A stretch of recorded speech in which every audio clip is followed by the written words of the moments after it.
And without further ado, I'd like to introduce Jeff White. Jeff is a professor emeritus of environmental sciences and actually a number of sciences at Indiana University.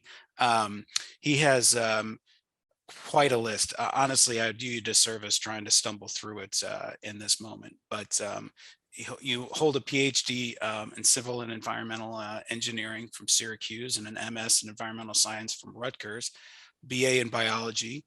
Your focus tends to be human activity and impact on aquatic and terrestrial ecosystems. And without further ado, I'd like to turn it over. You have a presentation that you've put together that I think is going to be quite interesting. So yeah, Jeff, if you want to go ahead and share your screen. Thank you so much. Yeah, let's see how that works. Give me a thumbs up if that looks like it's readable. Great. So yeah, I really appreciate the invitation to speak with you all. I'm also going to move my camera because I've got two screens set up and I don't want you looking at the side of my head, though that might be preferable in the front. Okay. So the topic that I'd like to speak about is something that I've been working on since, well, 1990. Began my career working on acid rain research, looking at the impact of emissions of sulfur to the atmosphere and how that affected aquatic and terrestrial ecosystems downwind from coal-fired power plants. And in 1990, Congress took action on that and required reductions in SO2 emissions. So they also pulled the funding for acid rain research at that time. And I needed to kind of rethink my research portfolio. So applied for a grant from the Department of Energy to look at greenhouse gas emissions as part of their new climate change program. So what I'll talk to you today about is essentially what's happening with climate change, current data on climate change, and so on, and weave into this the work that I've been doing in Greenland. So the next slide, let's see, for some reason it's not advancing. Let's try. Huh, interesting. Let's see what's going on here. There it goes. So the talk is divided up into essentially 3 sections. I'll cover the latest data, literally up to the minute, on the key climate metrics that we follow, and talk a little bit about what they're showing in terms of trends. Then we'll take a virtual field trip to Greenland to look at some of the research I've been doing there on the effects of climate change in Arctic landscapes. And then I'll end with a call for action on climate change based on the compelling data that are out there on what's happening. And then open it up for conversation, discussion. This is my favorite part because I really enjoy interacting with people and just digging into questions that you have and trying to help work through some of those kinds of things that are on your minds. So we'll start with what's called the temperature anomaly. This is the Earth's thermometer, if you will. It's a compendium of projections and data from a whole group of folks who are working on this and have been working on it for quite some time, looking back in history and then changes during current times. The common baseline used for this data is 1951 to 80, and the vertical scale is the temperature difference from this baseline. So they use a baseline temperature and then look at what the temperature has done relative to that. So the vertical axis is in degrees centigrade excursions from the baseline. And you can see very clearly here, and this is NASA's compendium data set from 2022, showing how temperatures have been changing globally on Earth. These are surface temperatures. And the total warming since the Industrial Revolution is about 1.1 degrees centigrade, or nearly 2 degrees Fahrenheit. One of the other key pieces of data we have on what's happening with warming on Earth is the melting of major ice sheets. And the reason why these are powerful indicators is because it takes a tremendous amount of energy to melt ice, just to move it from solid phase to liquid phase, not with that temperature change, but just the change in phase. And so these large ice sheets on Earth are absorbing heat from the Earth's atmosphere and are melting at a very rapid rate. Both the Greenland ice sheet and the Antarctic ice sheet. Antarctica is lagging a little bit behind the Northern Hemisphere in time, but the same phenomenon is occurring there. There's rapid ice loss from the ice sheet in Antarctica and as well as Greenland. And the vertical axis is just the cumulative mass loss in gigatons as a function of time. The data, recent data, have been collected using the GRACE satellites. There's 2 satellites that NASA has launched in collaboration with Europe to measure gravitational pull changes on very small scales every day. These satellites are going around the Earth and they're measuring all these changes in gravitational pull. And as the ice unloads from the ice sheets and moves into the oceans, the mass of the ice sheet is changing, and the GRACE satellites are able to sense very small changes in gravitational pull from that loss of mass. So these are amazing data sets that are being developed using satellite data collection. A third indicator is the heat content of the upper ocean. And this is based on an extensive data set collecting temperatures in the upper ocean, and much of the energy retention on Earth that's occurring as a consequence of greenhouse gases is actually transferred to the ocean. That has to do with the fact that the oceans occupy a large percentage of the Earth's surface, and water is a very good heat sink. It can store heat very effectively. So on the vertical axis here is the heat content, and again, it's as an anomaly. So they're comparing it to a baseline, and these are in units of energy. And you can see that as we move forward in time, there's been a very significant increase in heat content of the upper oceans. And this is all driven by the increased heat retention on Earth that are a consequence of the increases in greenhouse gases. So let's talk about greenhouse gases for a few minutes. The key greenhouse gases that are really driving this increased heat retention in the Earth's system are CO2 and methane. And these data are from NOAA. They're collecting measurements every single day. You can get on NOAA's website and see what the numbers are today. Well, I'll wait till the end of the day, but that's the kind of frequency and intensity of data collection that's occurring on these key greenhouse gases in Earth's atmosphere. So this is CO2 here in the upper left-hand panel, starting when the measurements began at Scripps Institute in about 1958, and they've been measured continuously ever since. You can see this significant increase in CO2 in Earth's atmosphere. The same is true for methane. The data aren't as long, the data record's not as long, but you can also see that methane is increasing in concentration continuously since measurements began.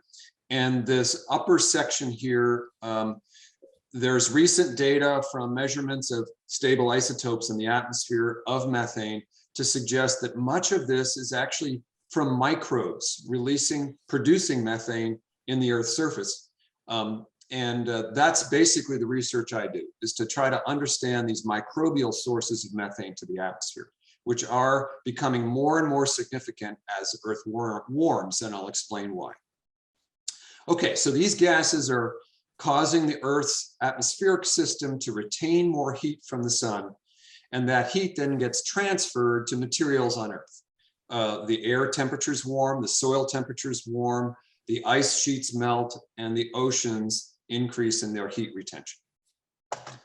So the sources of methane, which methane's been the focus of my research, the sources of methane are quite varied. In the case of CO2, it's almost all driven by fossil fuel use and combustion of fossil fuels. But in methane, it's a more complicated story because we've got this microbial source that's so important. And so here's some data just from last year showing the different sources of methane to Earth's atmosphere. And each bar represents the percentage that it contributes. So the lakes and wetlands, this microbial source from lakes and wetlands that I'll talk more about in my own research, is a significant player in the overall story on methane concentrations in the atmosphere. Fossil fuel extractions, a very close second. And then livestock, the use of animal husbandry leads to methane emissions due to the ruminant animals that we use for food source, for protein. Landfills and agricultural waste, we're digesting those materials to use in land applications, things like that, and that's a source of methane. Natural seeps, rice cultivation, biomass burning, we're involved in land clearance, all contribute to methane in the atmosphere. So it's a complicated story, but when we think about trying to control this source, really going after fossil fuel extraction industries to try to reduce leakage and flaring and so on, some ideas that are out there in alterations to livestock that might help that, and then landfill and agricultural waste sources and so on, are ones we can go after and potentially reduce this significantly. The natural sources from lakes and wetlands is much harder, and that involves the feedbacks that I'll talk more about. So Arctic amplification has been the area that I've been working on. And it turns out the Arctic is warming much faster than the rest of Earth. It's 3 to 4 times faster warming going on in the Arctic. And the reason is complicated, but it's partly due to the loss of sea ice, which is a highly reflective surface. Ice and snow reflect a lot of the incoming solar radiation. And as that melts, then it becomes more black body behavior in the Arctic, and we're getting more absorption of heat. There's also a more mixing between tropical air masses and Arctic air masses now as the Arctic air mass destabilizes, and that'll lead to more rapid warming in the Arctic. The Arctic has been out ahead of the Antarctic in terms of rapid warming, but the Antarctic is now showing evidence of its own kind of amplification process in the Southern Hemisphere. So this then really informs the way that I do my research. I'm looking at amplification of feedbacks in the Arctic as a consequence of this warming. So I want to talk about what's called a positive feedback loop that is occurring in northern landscapes. It's called the Arctic wildcard because it's a relatively difficult interaction to get our heads around and model to project into the future. So what happens is as we work through this feedback loop, on the upper left, I'm representing here just simple extraction of fossil fuels and use of fossil fuels for energy. They then result in increasing CO2 and methane in the atmosphere, the data I showed you. That then drives increased heat retention on Earth, soils, atmosphere, oceans, everything on the Earth's surface is gaining heat, and that increases then the warming of the land surface, which then drives increased decomposition.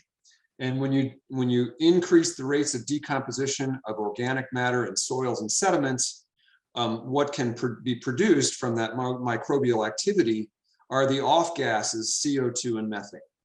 They then, of course, will follow their concentration gradients back to the atmosphere.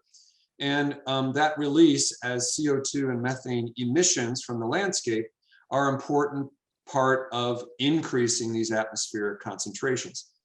It matters a lot how much of that soil carbon goes off as CO2 versus methane. And the reason is that methane is a much more efficient greenhouse gas, 25 times to 50 times more efficient in retaining heat. So how much of that carbon in the terrestrial environment, it goes back to the atmosphere as CO2 versus methane matters. And that's the kind of research that I do, trying to figure out how much of that is going off as methane versus CO2. So the work that I've been doing focuses in the Arctic. It's these northern landscapes that haven't been well studied. They are undergoing rapid change because of that accelerated warming. And here's some reasons why they're important. One is the Arctic lake systems, these small Arctic lakes are very abundant. They represent 50% of the surface waters up there. Their areas are projected to increase by 25% due to warming by 2100. And they're a large source of methane. Over 65% of all the methane released from Arctic landscapes are coming from these small lakes and ponds. and they contribute to this Arctic amplification that I've been talking about. And it's poorly understood exactly how this works, and modelers do not include it in their current climate projections going forward, which may be a significant underestimate then of methane emissions going forward. So what do? We work on methane production, storage, and emissions from Arctic lakes and wetlands.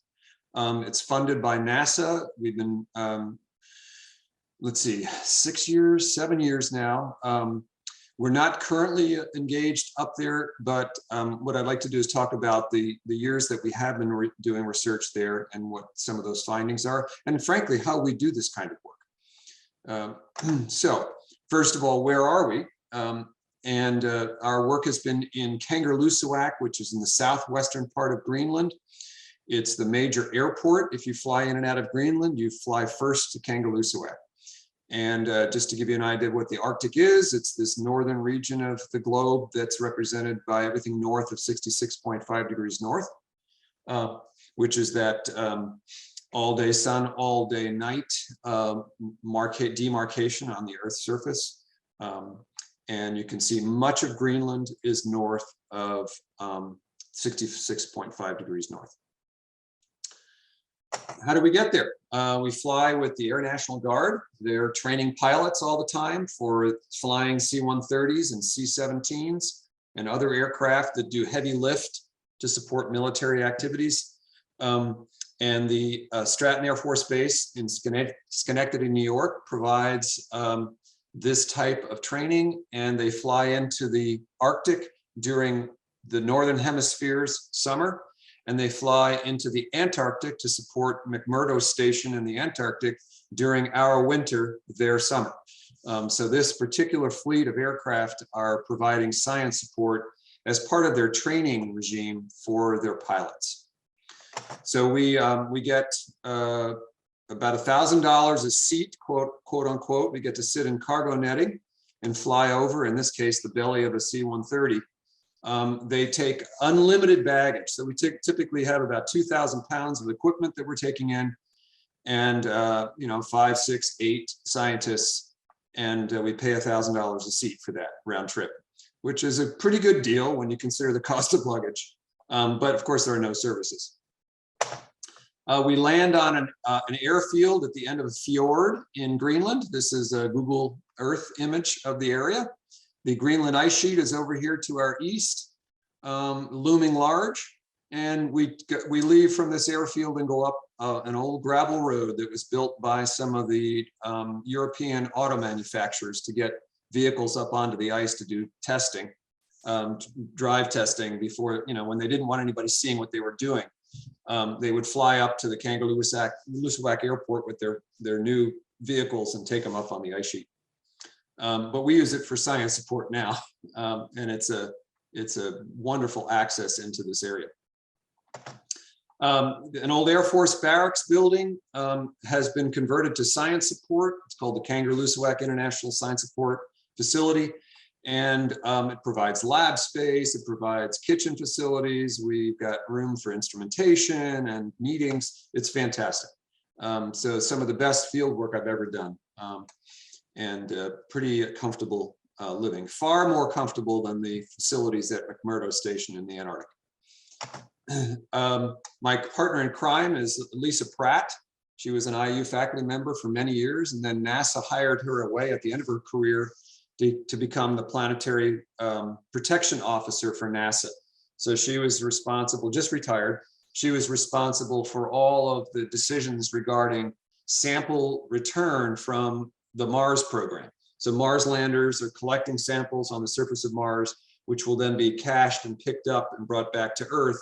And Lisa was responsible for protecting Mars against microbial contamination and protecting Earth from any microbes that might come back from Mars samples. An amazing person to work with, and we've had years of collaboration up in Greenland. The heavy lifters are all the graduate students and postdocs that have worked on this project. These are just a few, and literally they are schlepping gear all over the landscape. It would be inappropriate for me to talk about this research without mentioning them. They're critical to this kind of work. We go in summer and winter, and we're measuring greenhouse gas emissions and cycling of these greenhouse gases in lakes and wetlands on this type of landscape. We do detailed measurements on in this particular case, 7 small lakes in this area to understand their greenhouse gas cycles. Summertime is wonderful, 65 degrees, beautiful field work. Winter is also sunny generally, but it's a little bit colder. My spring breaks were 25 below zero as opposed to sitting on a beach in Florida. But I would not, I'm just so appreciative that I was able to do this work. Remote lakes, hard to get to. We can't get them into them by helicopter, so we hike gear in, and this is about a 6-pound inflatable that we're able to wrap up in a small package and cart into these lakes to get on there and collect samples in the water columns. In the wintertime, when we go in, we use these ice drills to get down through about 6.5 feet of ice to get to the water below and the sediments to collect samples on greenhouse gas storage under the ice. We're also doing coring of the sediments in the bottom of the ice, bottom of the lakes to look at methane storage in the sediments as well. So we develop methane inventories for these systems to understand how much production and storage is occurring there. So let me show you some data. This is a summary slide of a bunch of the inventory work that we did on these small lakes. On the vertical axis is the total amount of methane stored in the lakes. On the horizontal axis, I've pulled out several years. These whisker plots show the median values, the ranges of methane stored in these lakes. And I divide the data up between summer on the left in green and winter on the right in blue. The first thing you should notice is that winter, it involves a lot of methane storage underneath the ice. The ice is 6.5 feet thick, and methane does not escape through that thickness of ice. And so it develops over the course of the season, the winter season, it develops into this methane storage system. And of course, in the spring, when the ice goes off the lakes, the methane is emitted to the atmosphere. So one of the things we found in the study is that these warm temperature years in the summertime produced a lot more methane storage. And then that carried over into the following winter. So our largest inventories were in these winters that were following on warm summers. And that leads us to believe that as these conditions continue to warm in the Arctic, that methane production and storage will increase. So some of the key findings from this kind of work, we're seeing winter inventories are critical. They're bigger than summer. And the warmer weather that's occurring in these environments is yielding higher methane inventories in these systems. And production in the summer carries over into the winter, which then allows that methane to build up and potentially escape to the atmosphere during spring ice melt. So some key take home from some of this work, just generally, and obviously I didn't go into a lot of the details because this is really not about the research, it's the larger issues here. Warmer summers are leading to increased methane production and storage in the Arctic environment. And large inventories exist even under ice in the wintertime. Methane and CO2 emissions are likely to increase as we amplify that Arctic warming scenario I talked about. And current climate models that are being used to set targets for controls on greenhouse gases at these major international conventions, those models do not include this feedback. So they're likely under predicting what the warming is going to look like as we go forward. Okay, so that's the end of the tour to Greenland. Again, a shout out to the team of scientists that I've worked with. It's been the highlight of my career, no question. This project has been the absolute highlight of my career. All right, so now on to the question of what do we do? I'm a strong advocate that we need aggressive action. And this is a quote that I've often said in meetings and in conversations with people, that the forces of nature are unmoved by our beliefs, and we're engaged in a dangerous planetary experiment. And we need to face the realities honestly and immediately, rather than continuing to hide inside fictions. There are three harsh realities that we can't escape. And one is that there's a time limit. Global temperatures are likely to increase 2 to 3 degrees C or 4 to 6 degrees Fahrenheit by 2100. The faster we reduce emissions, the lower the burden to future generations. It is about future generations. This whole issue is really, I mean, yes, we are experiencing impacts now in our own lives and our own environments right here in Indiana. But honestly, the bigger costs will be paid by future generations. My kids, my grandkids, and so on. Doing nothing is not a no-cost option. It magnifies the threats to human societies and ecosystems out into the future in big ways. These are multiplier kinds of effects. There's no reverse gear. So turning the clock backwards is not an option. And that's because CO2 has a very long lifetime in the atmosphere, hundreds of years, and it hampers going backwards. So we've got to begin to turn the screws down tightly on CO2 emissions now to allow for a shortening of the lag period or the recovery time, again, out hundreds of years, not in the next few decades. And then, people often talk about, I'm an engineer and I think about engineering solutions a lot, but geoengineering, trying to reverse course on this problem by some of these large scale planetary experiments, the geoengineering kinds of things, are fraught with uncertainty. And I think that's a dangerous path to go down and to try to depend on. So I wanted to mention that as well. Here are some of the scenarios for the future. So this is on the vertical axis, the global emissions in gigatons of CO2 equivalents per year.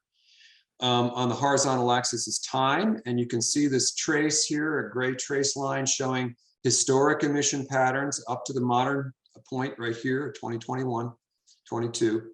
And then projections going out into the future with various scenarios. So this magenta one is a no climate policies projection, 4 to 5 degrees centigrade increases. That one's not really relevant because we have already some current climate policies in place, which is this zone right here in orange.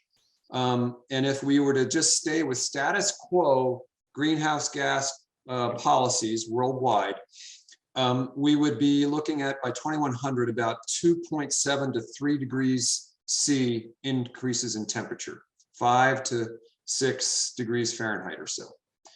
With the pledges that took place during the last climate convention, that could be brought down to about 2.4 degrees centigrade by 2100. And if we took even more aggressive action than was committed to in the last climate convention, we could see 1.5 to 2 degrees. People talk about the 1.5 degree threshold as being ecologically critical. It would take tremendous efforts, not out of reach, but tremendous efforts for us to get on that green dashed line going forward. Very aggressive climate actions would be required to get down here to 1.5 to 2 degrees. Okay, so what do we do? I'm calling for political action. I think, and many of my colleagues think this too, we need federal climate legislation. Economists worldwide are saying that the best approach is a carbon price. That's the best tool available and the most effective. And what it would drive, a carbon price would drive decarbonizing the energy systems through technology innovation, through increased energy efficiencies, through expansion of renewables, and et cetera. It's got to be fast and bold action. I mean, it requires national leadership. Now, on the leadership front, some of you may be surprised to know that there is strong bipartisan support in Congress now for climate action.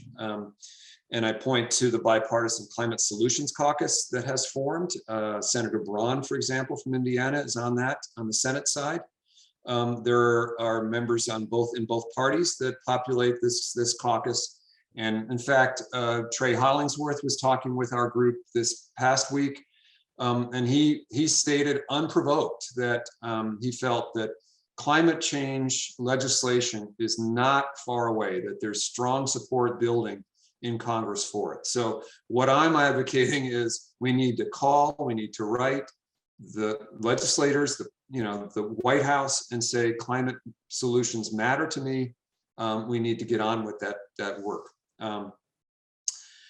Also, personal actions. I think each of us in our communities need to be engaged in conversation, respectful dialogue with friends, family, acquaintances, personal, professional, about the need to move forward on climate change action and get involved. I mean, when I retired a couple of years ago from IU and decided I couldn't just keep my head down and continue to do my science. I had to engage in other forms around this issue. And so I joined this group called Citizens Climate Lobby, which is a national organization, now international. It's grassroots and nonpartisan. And we focus on carbon pricing as the key strategy and work very closely with members of Congress to build the political will to get this done. So I would say we all need to look for opportunities to do that kind of thing. Get involved in organizations that do work that you appreciate and address this issue. So I'll stop there and open it up for discussion with all of you. And I'm going to stop sharing my screen as well so I can see your faces, and turn it back to the leadership. Okay, I am here. I have written down a list of questions. Before I go off on this, does anybody present have any questions they'd like to ask? I have a question. Great presentation, by the way. So I think one of the issues to really grapple with this, and it's more of a geopolitical issue than necessarily a science issue, but this idea, particularly the emerging economies, China, India, Brazil, saying, well, look, the US and the West developed under cheap fossil fuels, and now you're telling we want to pay carbon taxes and cap it, but we want to develop under cheap carbon tools or carbon fossil fuels as well. And so we don't want to put in these same sets. I think China is probably a little more responsive than India is at the moment. But how do you kind of respond to that? Because that's always been one of the big holdups on the international scale. Yeah, and I would say that that challenge is broader than even, I think, the way you had couched it, right? There are economies around the world, there are societies around the world that did not benefit from the fossil fuel boom, right?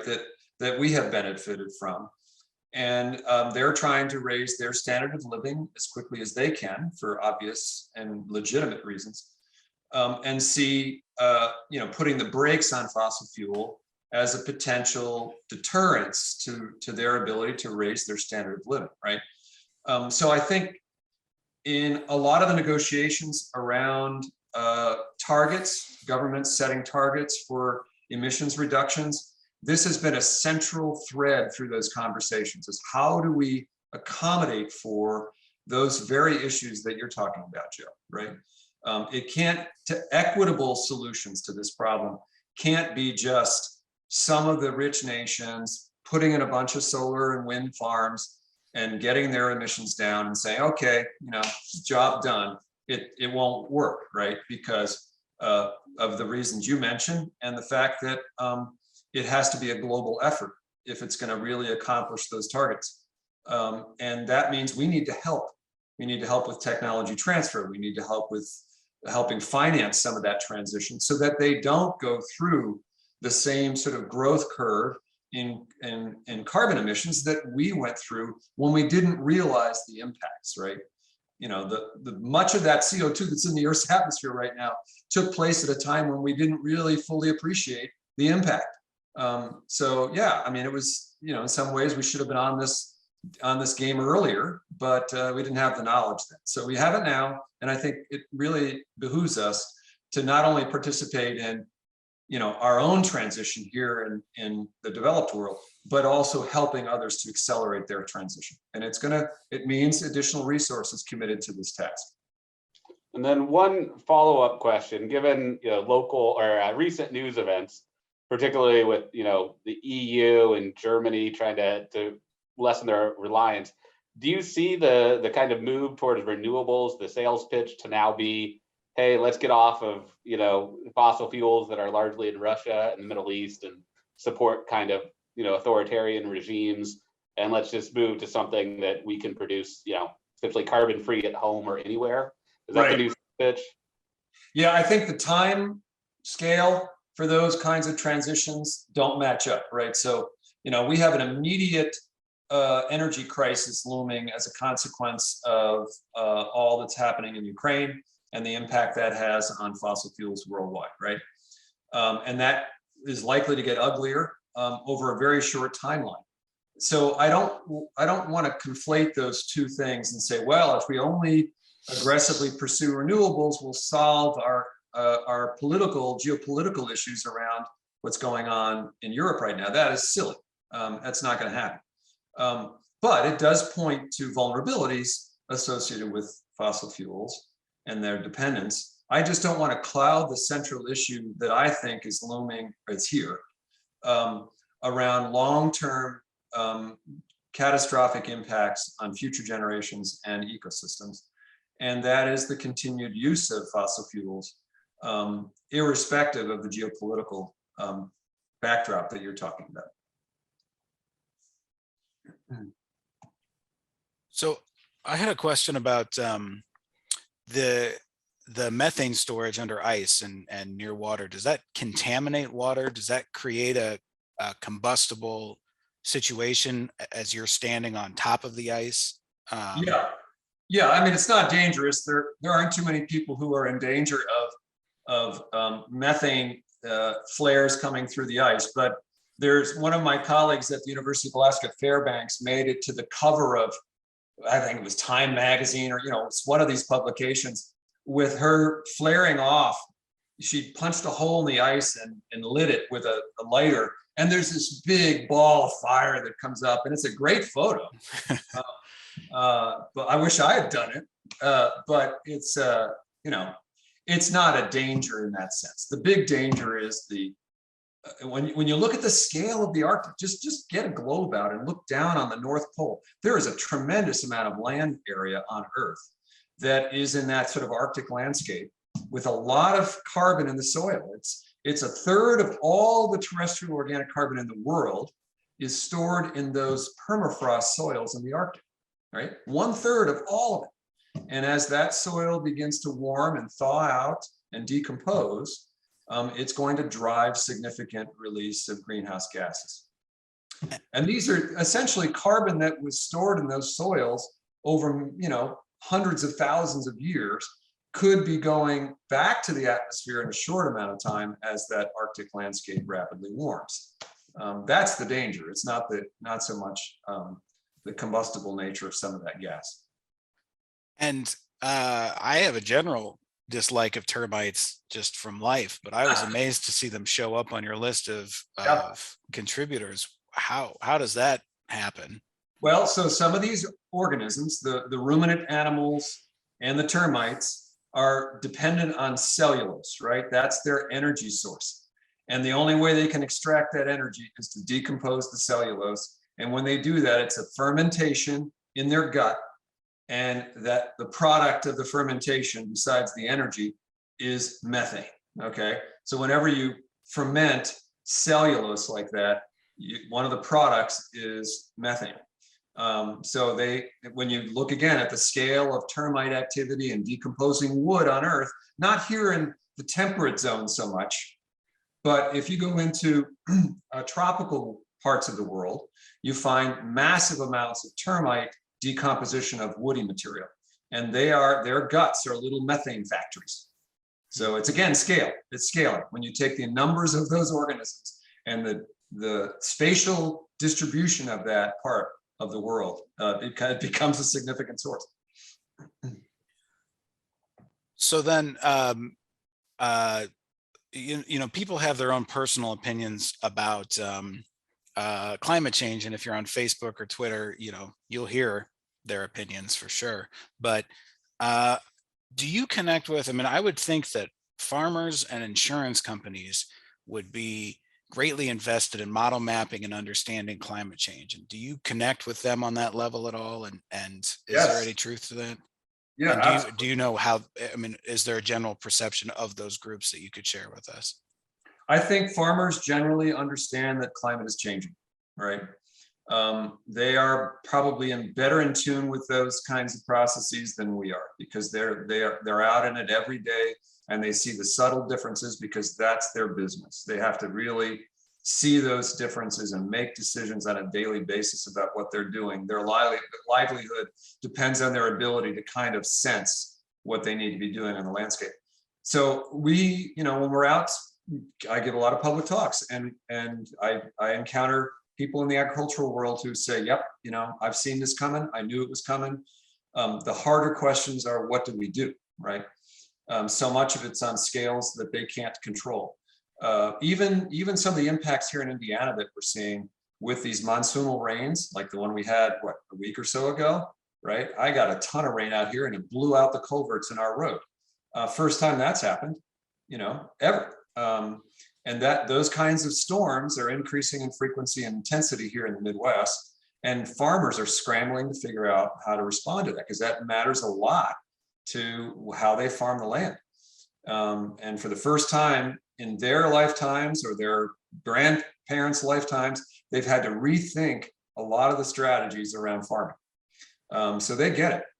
And that the harder question that we have conversation about is, what do we do, right? And they're trying to scramble to change the way they farm. And there are some suggestions that are pretty effective in dealing with these monsoonal rains and storing water and not doing some things that are causing crop loss and things like that. But yeah, they get it. Insurance companies are already on this, folks.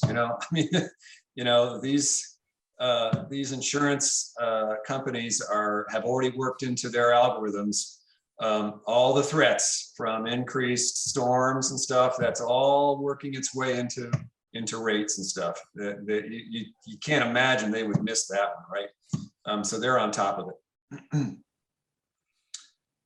Yeah, I saw Charlie's hand up. And Charlie, do you have a question? Yeah, maybe more than one question. Sure. So the lakes that you're studying, how deep are they? And do they have flora, fauna, fish? Is that what's generating the methane? And then it's captured when they ice over, is that it? Yeah, so when I was answering Gabe's question about termites, Yeah. methane is produced by microbes that ferment organic matter. Yeah, so all the methane we're talking about, even the fossilized methane, some of that is actually produced as a consequence of ancient decomposition of plant material. So it's all about decomposition of organic matter in the absence of oxygen, right? So one of the key things about lakes and wetlands is that in their deep layers, they've got these oxygen-free environments where the organic matter accumulates. And that's where these microbes are able to convert that organic material to methane, okay? So all of it's being produced in these deep layers of these lakes and the sediments and so on. And it's then diffusing up through the water column as little bubbles and then getting caught underneath the ice. So are there any areas where this methane can be recoverable or recovered economically? The one area where that might work is in some of these areas where they're in the ocean, where methane has concentrated in the surface sediments, and it's gotten to the point where the concentrations are high enough, and it's in a form that's like ice crystals. It's called crystalline methane or methane ice. Clathrates is the technical term, geologic term for them. People have thought about trying to mine those because they're concentrated and in smaller locations. The problem with the Pan-Arctic decomposition methane is that it's diffuse all over the place, and it would take massive infrastructure, and you'd be fighting a losing battle, because the energy required to harvest it would be greater than the energy content of the methane. So it's a losing battle. Yeah.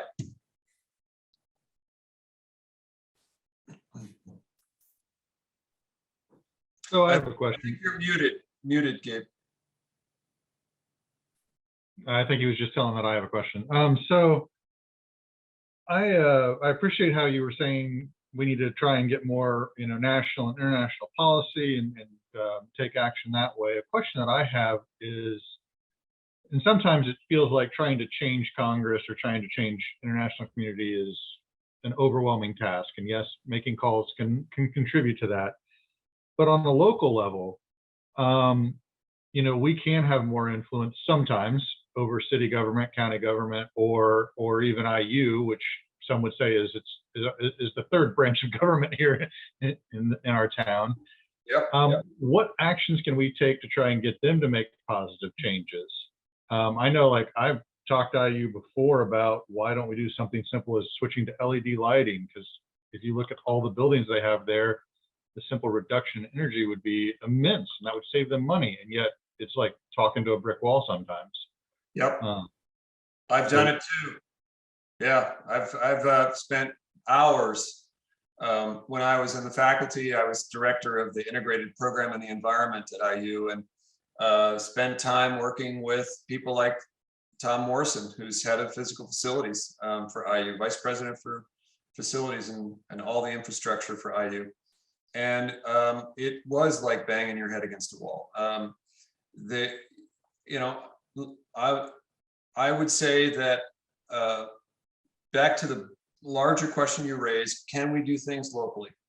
Yes, absolutely. And this is why I was saying, get involved in your communities in ways that fit your own interests well. So if it's advocating for more solar installations on buildings, for example, working through your own places of worship, like I'm trying to work with my own church on trying to get solar panel installations in place for our church. And what does that mean in terms of raising funds around that? Trying to do those kinds of things matter. They're small, but they're not insignificant. And so today my pitch was about large policy things in place, because I do believe to move that needle quickly, we need large scale approaches that are at the level of nations, right? That's critical to reaching reasonable targets. But that doesn't mean that these smaller things aren't important at the local level as well. I know Bloomington has been doing a pretty good job with renewable energy installations in city buildings and things like that.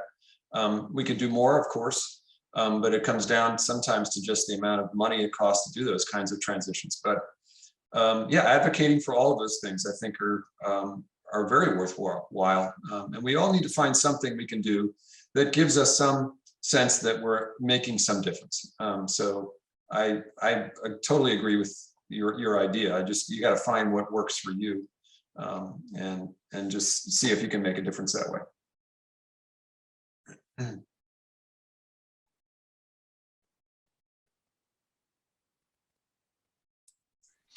Well, I feel like maybe we've come to a natural conclusion. As we're wrapping up, is there any parting message or anything you think would be specific to cover? Me? Mm-hmm. Yeah. Well, first of all, one parting message is that I appreciate you giving me an opportunity to speak about this issue. Spread the word. As I say, talk to folks. I think all those conversations are important, and they do make a difference. The one point that was raised, I forget, was it maybe Brian or possibly you, Gabe, was speaking to legislators, does that make a difference, or writing letters and so on.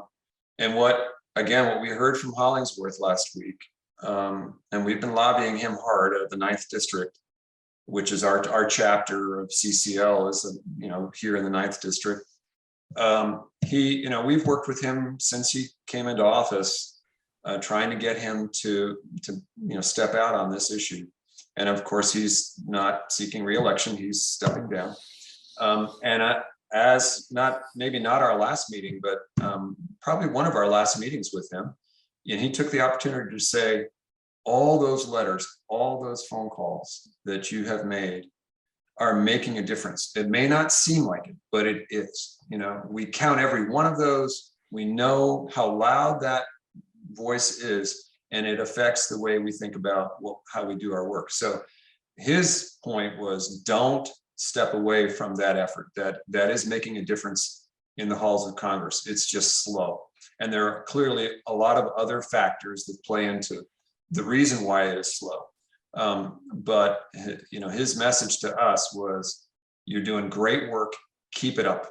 It's important stuff, and it makes a difference. So let me just say that, although many of us make those calls and wonder if they do any good, what we're hearing from that side of that phone call is that it does make a difference. Excellent. Well, Jeff, thank you so much for joining us today. It was very informative, and your delivery is very easy to consume, and I appreciate that. And we look forward to sharing that the way that we normally do. So, yeah, this is a great time to conclude.